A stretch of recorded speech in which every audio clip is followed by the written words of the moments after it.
Okay, Mr. Jain, thank you very much for joining us on the performance of the PLI schemes. Let's shift focus to the auto sector now. The auto component manufacturing industry saw a growth of nearly 35% in the first half of FY23. According to a report by industry body ACMA, the components export grew by 8.6% in the first half, while imports grew by 17.2%.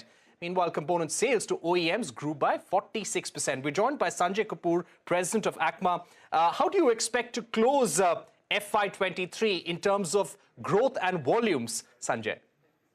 Parikshit, thanks. We look at the industry as very positive. We've had a robust growth. We've had good growth, in fact. I'd say from even coming back from last year, where we had high growth last year as well. And we're pretty hopeful that growth will continue.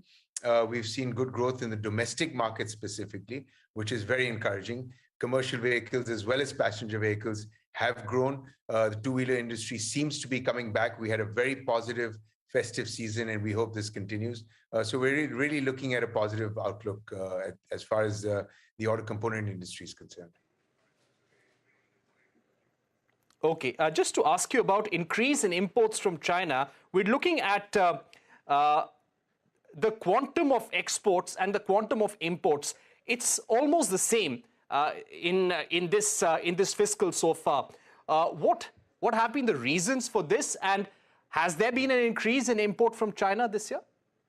Yeah, so you're right. China, the import has been marginally more. It's gone from 24 or 26% to 30%. So maybe a 4% increase from that in that aspect. However, if you look at the industry traditionally, we've been a net importer. Last year, of course, we were a net exporter, and we had a trade surplus of $700 million. At this point in time, we're even. I'd say even that is a positive. As and when more localization programs come into effect, we will see this number drop, and we'll see less dependence on imports, and the export number go up. So we're pretty hopeful that we will continue to localize. We have programs that are very well defined between SIAM and ACMA, where we're working on localization programs. We've got to the tune of close to 20,000 crores laid out in terms of the kind of localization we want to do. And once this comes into effect, we will definitely see a drop in imports. All right. I'd also like to ask you about the COVID surge in China. How worried and concerned are you? What are the reports that you're getting on China as to how the COVID surge there could impact manufacturing? Yeah, I think it's early days, Parikshit, at this point in time. What I'm reading is it's very similar to the Omicron, which is a mild variant, and I hope it's maybe even a milder variant. Yes, we need to be careful. I think we need to mask up.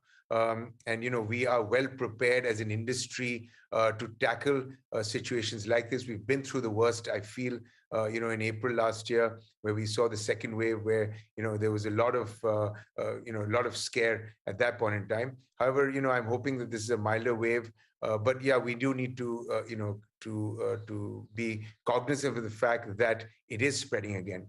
But it's yet early days at this point in time. And I hope that the world has learned from, COVID, how to manage COVID so that business continues as usual. Right. My final question on FTAs, Mr. Kapur. What are you asking the government on FTAs? There are negotiations going on with EU, UK, Canada right now. Your Australia FTA has been concluded. What has been your request to government? So I think we want to have free trade. We are globally competitive, and we want to continue to be globally competitive. And we want to import as well as export. And I don't see any, I only see benefits from free trade agreements. In fact, you're right with regard to, Australia, our import is only $15 million. In fact, Australia really doesn't have an auto component or an automotive industry any longer. So, we continue to export there. So it's not really a threat. But, with the other markets as well, we hope that we can continue trade and grow trade. Because, we are, as we grow the industry and as we become globally competitive, we want to be able to trade with the rest of the world.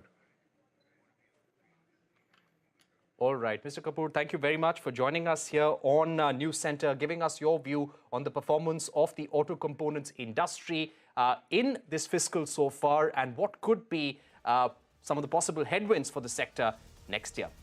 That's all we have time for on Newscentre. Goodbye, and thanks for watching.